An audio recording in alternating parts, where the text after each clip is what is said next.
Ford is a little late to the subcompact SUV party with the new EcoSport, a car that's actually been available overseas for some time now. Despite the not-so-fresh roots, the EcoSport does have some charm, but it comes with drawbacks, small and large. The EcoSport does have an upright profile, and that's really a distinguishing factor in this class of cars. It actually looks like an SUV. It's not some butched-up hatchback, which a lot of competitors essentially are. That profile assures a nice high seating position. Certainly doesn't feel like you're in a hatchback here, though visibility, a little bit of a mixed bag. It's really nice to your sides where there's a lot of glass and a clear view straight back thanks to your rear head restraints that flip straight down into the seats and completely out of the way. But massive A-pillars in the EcoSport really do create a prominent obstruction at sort of your 10 and 2 o'clock. Now, second row, also a bit of a mixed bag in the EcoSport. It's really nice that the seat sits this high off the ground. Adults won't feel like their knees are uncomfortably elevated, which is a sensation you get in a lot of cars, smaller cars, subcompact cars especially. But overall knee space here, not that much. I'm 6 feet tall, that's where I would sit to drive, and as you can see, I really just don't have that much extra clearance left over.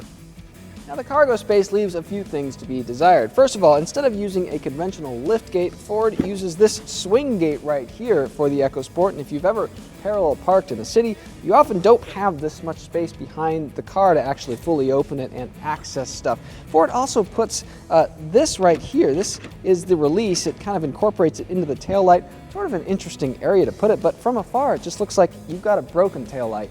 Now, inside, the EcoSport does have this nifty cargo divider here. It lets you choose between maximum height behind the second row or a continuous load floor with the seats folded. But to fold those seats down to get the maximum volume, you actually have to flip forward the cushions first and then fold the seat backs down. Again, kind of an old school setup.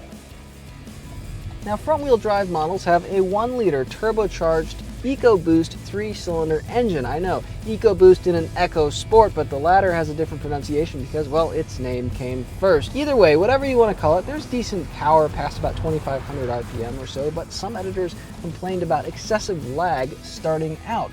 Now, suspension tuning is generally soft overall, but other editors found excessive shimmying and shaking at highway speeds, and the EcoSport's wind-catching profile means you have to make a lot of minor steering corrections to kind of stay in a straight line. That can be wearing after a while. City speeds are what suit the EcoSport best, but city conditions, maybe not so much. Drop a wheel onto a really uneven section of pavement and the whole car can rock for a second or two afterwards. That's sort of inevitable with such a short wheelbase, but it's a major drawback all the same. So a checkered driving experience and that swing gate really limit the EcoSport, but as subcompact SUVs go, there really aren't that many standout choices in the bunch. Consider the EcoSport if you like the driving position or the styling or even its intuitive Sync 3 multimedia system, but remember, all of that charm starts to wear thin as soon as you start driving.